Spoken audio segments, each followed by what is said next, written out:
mean, honestly, that's just water.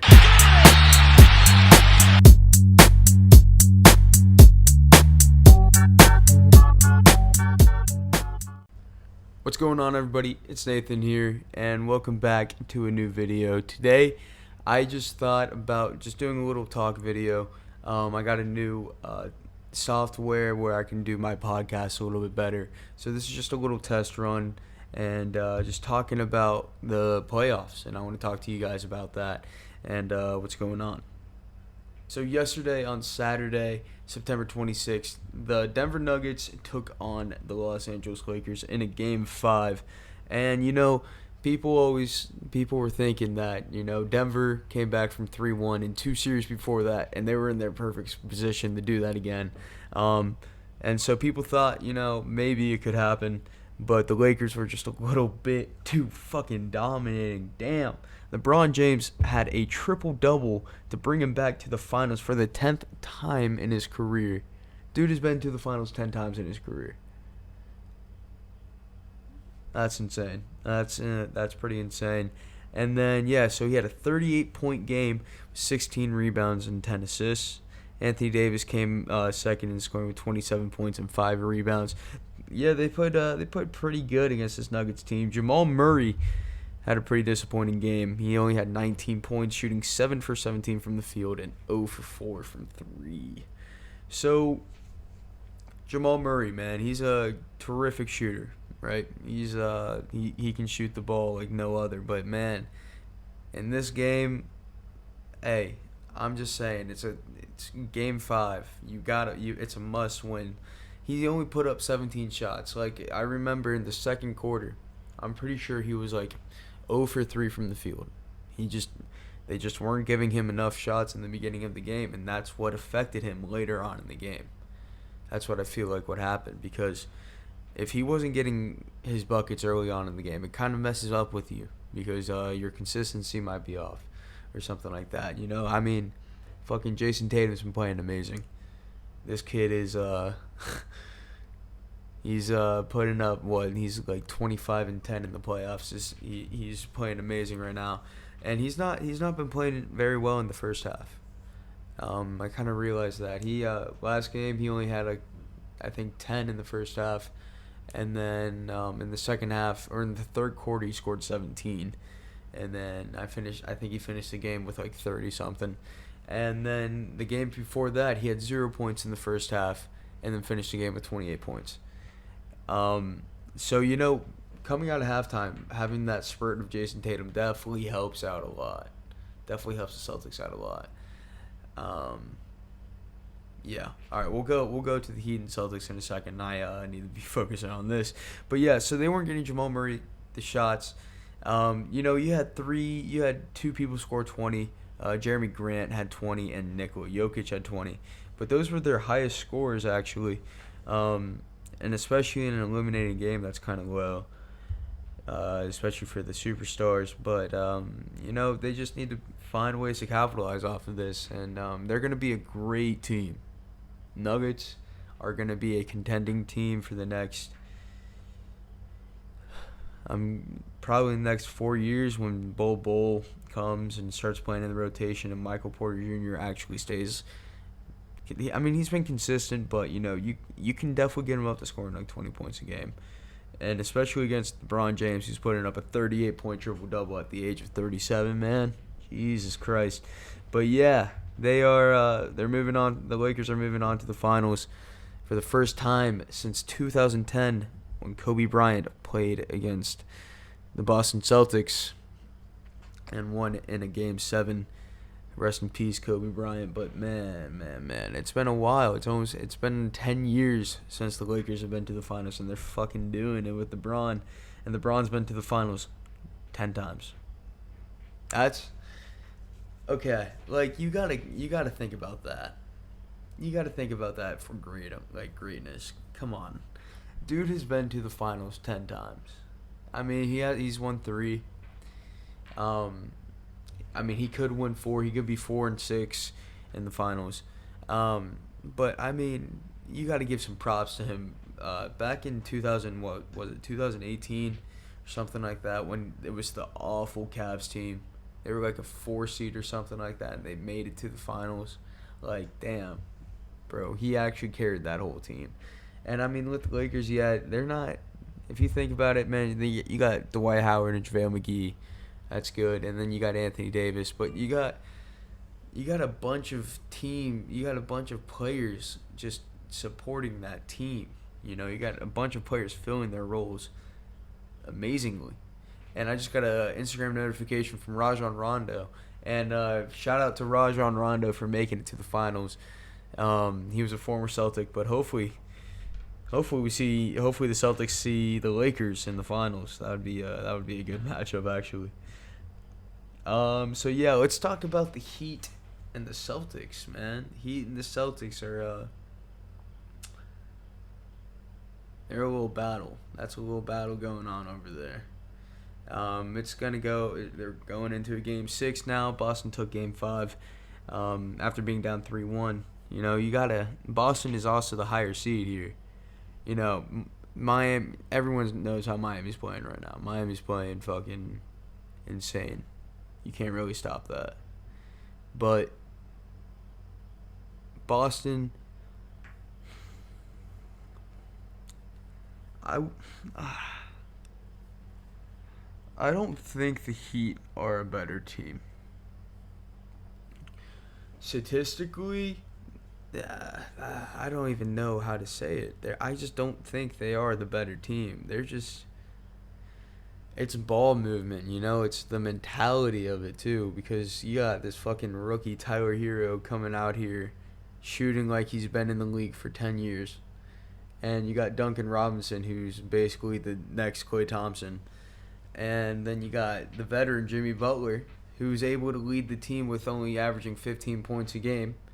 And then you got Bam Adebayo, who can guard every position on the floor and be the best defensive leader, or second defensive leader behind Jimmy Butler. And then you got Goran Dragic, who pretends that he thinks that he's Trae Young and Steph Curry and Kevin Durant mixed and can hit any contested three-pointer, any contested shot. But damn, bro, that's kind of just shocking me. The fact that Goran Dragic is coming out here and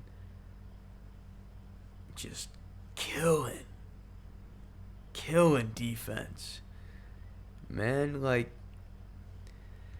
you get a momentum.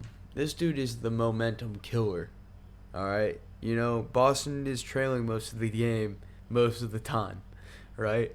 And then they get that 2-point lead, and then Goran Dragic, when the whole team is ice cold, you got Goran Dragic just pulling up 2 steps behind the 3-point line, and the arc is perfect into the net. And then you're just like, how the fuck did he make that? Like, this dude, what did he average? He probably averaged like 15, 17 throughout his career. I don't even know if he's ever averaged 20 points. I can do a fact check on that right now. But yeah, so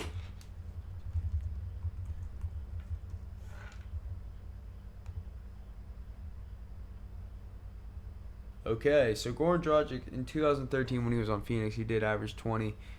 And in 2016, so he's averaged 20 twice now.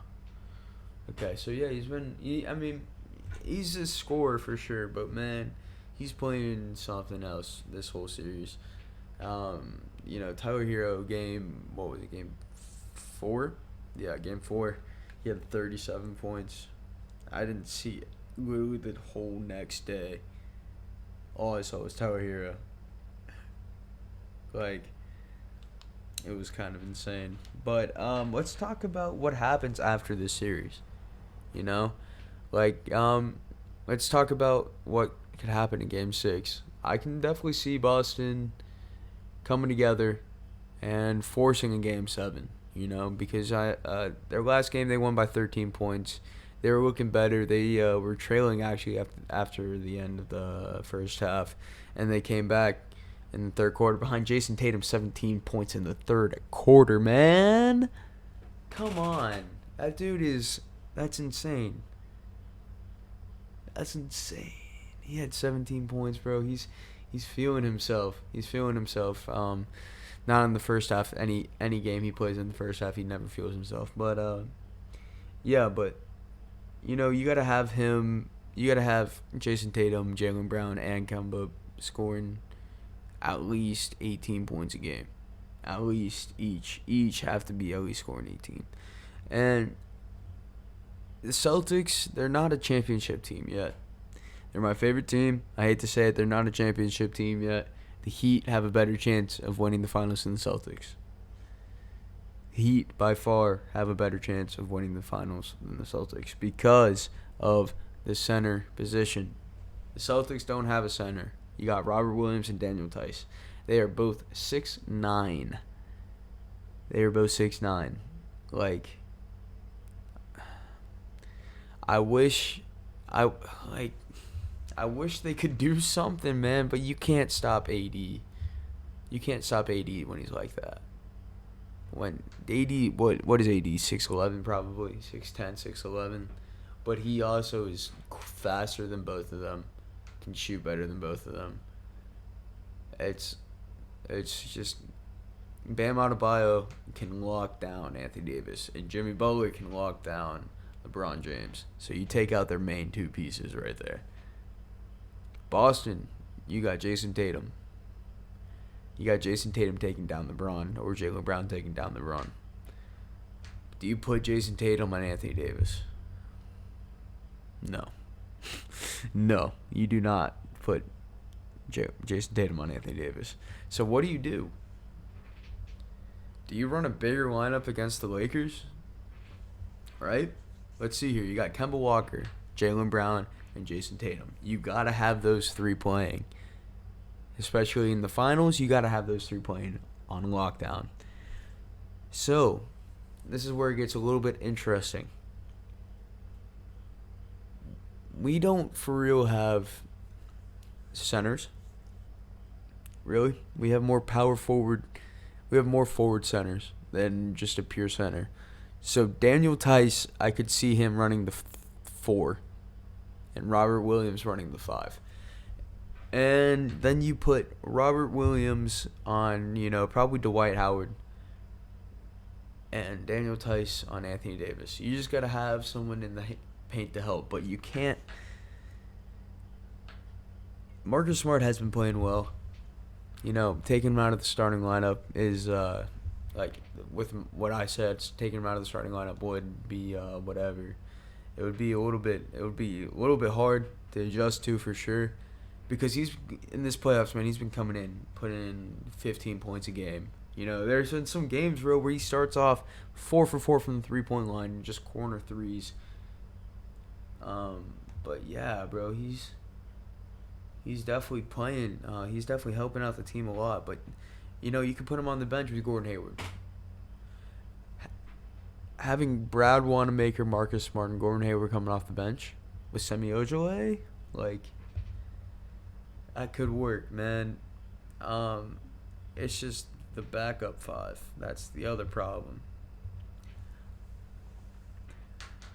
Every time I say we need a center, the one name that pops into my mind that's on that team is Taco Fall, right? I mean, dude is 7'5".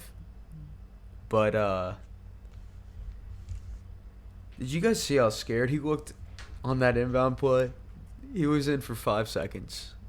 And he looked so scared. He was like, "What the fuck am I doing?" Coach just put me in game 3 with 0.5 seconds left. I have no idea what I'm supposed to do.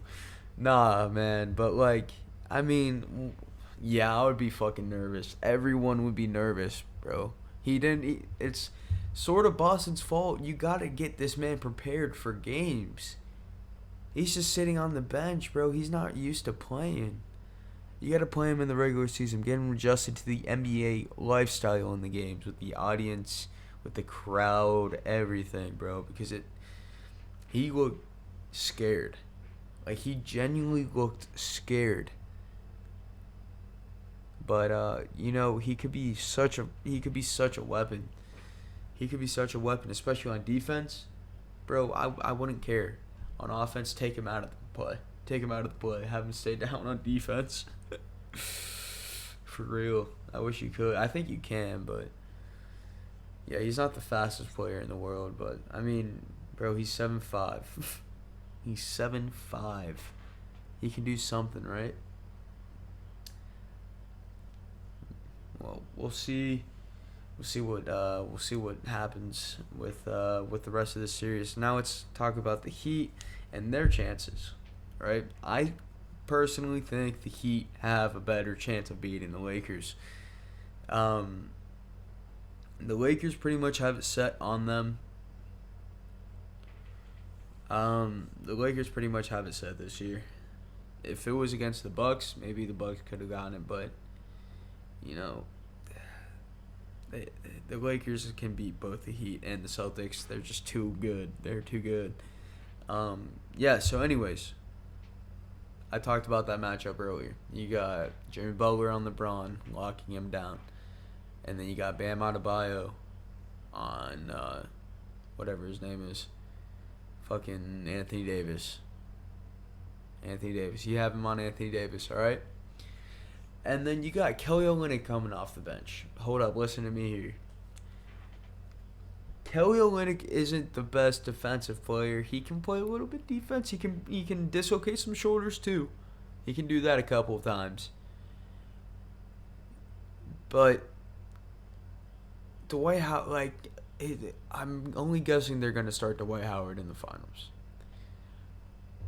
Kelly Olynyk can stop a little bit washed up Dwight Howard coming back to his prime a little bit. Dwight Howard, he can stop him probably. And then you got Bam Adebayo and Anthony Davis. And if you take away LeBron James 30 points, if you bring him down to 20, if you take away Anthony Davis's 30 points a game, they're both pretty much averaging 30 points a game. If you take that down to 20, there's 20 lost points right there. And if Rondo is getting, I mean, bro, you got some good ass defenders on Miami. You got Andre Iguodala, Jay Crowder on the team. Goran Dragic is a great defender too, man. You know, you got all those players. Rondo, and if Rondo can't get those players open because of Bam Adebayo's defense, Jimmy Butler's defense locking them up, you're shutting down Rondo. Rondo can only pass, and he can only get open when other players are getting open. The reason why he scores is people go for his pass fakes. But if people aren't open, they're not going to worry about that. Then let's talk about Danny Green. Danny Green's going to be sitting in the corner the whole series. He's going to set up a tent in the corner, have a campfire, get some hot dogs, some marshmallows, and have a campfire story in the corner. The whole series, he's not moving. He's sleeping there after the game. He's waking up, taking a shower in that corner. He is not leaving. He might go to the opposite side of the corner, but he's going to go back home eventually. But, you know, Danny Green's Danny Green. I don't know what else to say. Danny Green's Danny Green. He can shoot. He can shoot that corner shot. That's why he lives there. But, okay, who do we have? We got Tyler Hero, Duncan Robinson. Duncan Robinson's probably going to be starting. So, Duncan Robinson on Danny Green. Think about that. Danny Green and Duncan Robinson are pretty much the same exact player, except Duncan Robinson's a little bit better off ball, but his defense is so much worse, and Danny Green's defense is top notch. Danny's Green defense is top notch, so Duncan Robinson might not be getting open. So Lakers got a little bit of advantage right there, right? You can take away a little bit of Danny's scoring, not for real.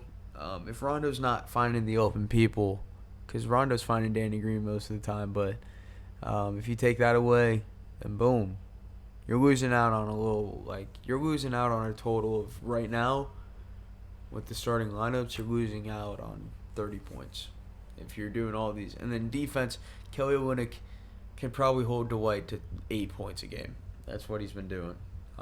So, yeah, I think the Heat by far have the best chance. Jason Tatum, Jaylen Brown might be able to stop LeBron. Jason Tatum might be able to stop LeBron. they're just not the defensive players yet. You know what I mean? Like they're not there yet. They they like with Jimmy Butler, you gotta earn respect for defense in the NBA. Jason Tatum, I mean, yeah, man, he's a good defender. He's lengthy. He's fucking 6'8", lengthy as fuck. But, bro, he's just Jimmy Butler's more experienced with LeBron. He's stronger than Jason Tatum. Bam Adebayo is just Bam Adebayo is insane on defense. I feel like that's not talked about enough, actually, how good Bam Adebayo's defense is. Bro can literally guard a point guard, and he's a center. He can guard all 5 positions, actually can guard all 5 positions. When people say LeBron can't guard all 5 positions. He can't guard the center. He can't guard the center at all. I mean, yeah, he can. There was just like a couple plays in the finals when he was on the Heat when he stopped centers, but it's just that's kind of bullshit. Bam Adebayo can actually guard all 5 positions effectively, too. So I think the finals prediction, I think it's kind of saying the same as what I said in the first podcast.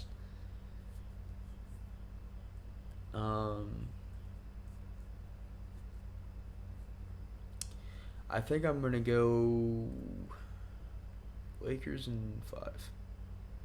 Lakers in 6. I got Lakers in 6. I think there's going to be a couple games where the Heat surprise them. I think the Heat are going to surprise them game 1. Heat are going to win game 1. Everyone's going to start freaking out that the Heat are going to win the fucking finals. But no. Then LeBron's going to be like, hold up. They're going to be up 2-1. Right? They're going to be up 2-1. And then Jimmy Butler's going to figure out LeBron for game 5 or game 4. Tie up 2-2. And then LeBron and AD are just going to turn it on for the last 2 games and be like, give me this motherfucking chip. Give me this ring. LeBron says, give me 4. I've been here 10 times. Give me 4. Come on. He's going to get that 4th ring in 6 games. Still not the greatest player of all time. Still not the greatest player of all time, man. How do you beat 6 for 6 in the finals? How do you beat 3 back-to-back? Or how do you beat 2 3-peats, my fault. Bro, like, this is what I don't understand. I'm kind of going in, we're kind of going into Michael Jordan now, right? We're kind of going into Michael Jordan now. This is what I don't understand. Why people don't think Michael Jordan is the best player of all time. If you did not watch the Last Dance documentary, I can understand that you don't think he is the best player of all time. But you, sir, or ma'am, should go watch that podcast or that documentary. You know why? Because it changed how I felt. It literally... I personally didn't think Michael Jordan was that great before, right? I didn't really see him being... I didn't understand how he was the best player of all time. I mean, I'm too young. I was too young to watch him. I didn't really understand all the hard work and everything that he did for the whole 15 years he was in the NBA or something like that. You know, I didn't understand any of that, but after watching that documentary, everything changed. Everything. Michael Jordan is by far the best player of all time. By far. And it's like not even comparable. How do you manipulate your whole team to work around you? And to he wasn't just the greatest individual player. He was the greatest team player. He made the team work around him perfectly. He made the team work around him perfectly. I mean, shit, it fucking worked. It worked. They won 2 3-peats with basically 2 different squads. Pretty much 2 different squads. He won 2 different 3-peats. Because he made the team play around him perfectly. He found all the adjustments to make the team play perfectly. I mean, yes, Joe Paxson or John, I forget. Is it Joe or John Paxson? It's John Paxson, right? Yeah, John Paxson. Right? Let me make sure this is John Paxson. Yeah. Alright, just making sure. Alright, yeah, so John Paxson was pretty much replaced by Steve Kerr. Pretty much the exact same player. And Steve Kerr even admitted that in the documentary. He was like, you know, he said, I was looking at the team photo and I saw John Paxson. I was like, that's the dude that I need to be watching. And he did. And he replaced him. And boom. But also, another great thing about this, Michael Jordan retired for 18 months. Right? Michael Jordan retired for 18 months. And he came back halfway through the year. And they went to the Eastern Conference Finals. Lost in 6 games against a Magic team with Penny and Shaq and Horace Grant. A great team. Great team. But under a year later, Michael Jordan and the Chicago Bulls go 72-10.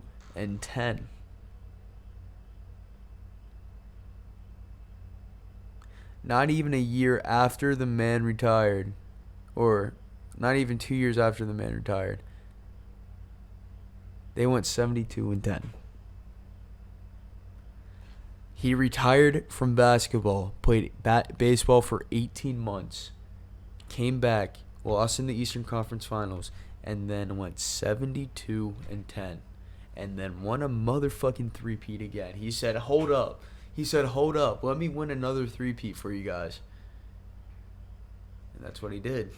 Like shit, bro. Yeah, it's just...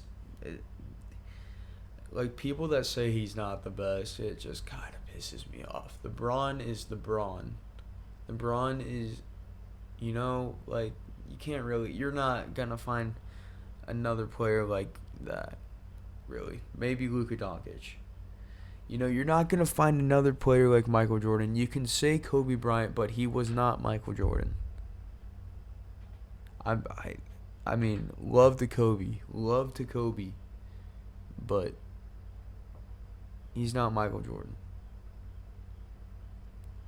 The closest thing to LeBron right now is Luka Doncic. But he will not be LeBron. He will be close to it. People are going to think that he took LeBron's moves and tried to master them as much as he could. The same thing Kobe did to Michael. But he's not going to be LeBron. Like, people, like, Kobe, damn, man. If you wanted to see Michael Jordan reincarnated, then you, sir, need to watch some Kobe Bryant highlights. I'm, like, I watched this one video on Instagram, right? And it was just like a side-by-side comparison of Kobe Bryant and Michael Jordan.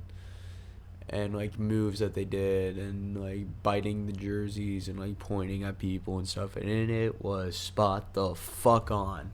Like, it was scary how spot on those two were. They were pretty much the exact same person. Their play style was the same. Kobe wanted to be Michael, but better than Michael. But, you can't be better than God. So, I mean, talking about that GOAT thing, no disrespect to any of the players. Man.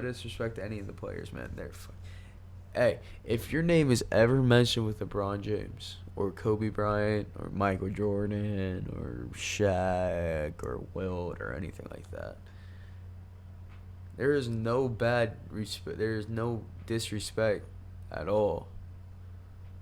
You're getting the respect of getting your name thrown in with those players. There's no disrespect at all. I don't think that there's disrespect by saying. It. I don't think there's any. Don't think that there's any disrespect for me from Kobe, because I'm saying that all these things that he just couldn't be better than Michael, but he just.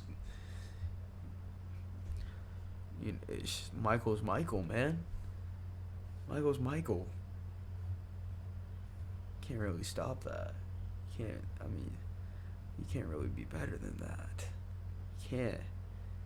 That mentality, Kobe's mentality might have been better than Michael's. But Michael just had he just had the perfect amount of athleticism. Just to make him better than everyone ever. He just had that. Thank you guys so much for tuning in. This is not an episode of the podcast. This is just a little NBA recap, NBA talk. Just thought I would try it out with this new software. But yeah, anyways, hope you guys did enjoy the video. Make sure to leave a like, subscribe if you haven't. I'll see you guys in the next video. Alright, peace.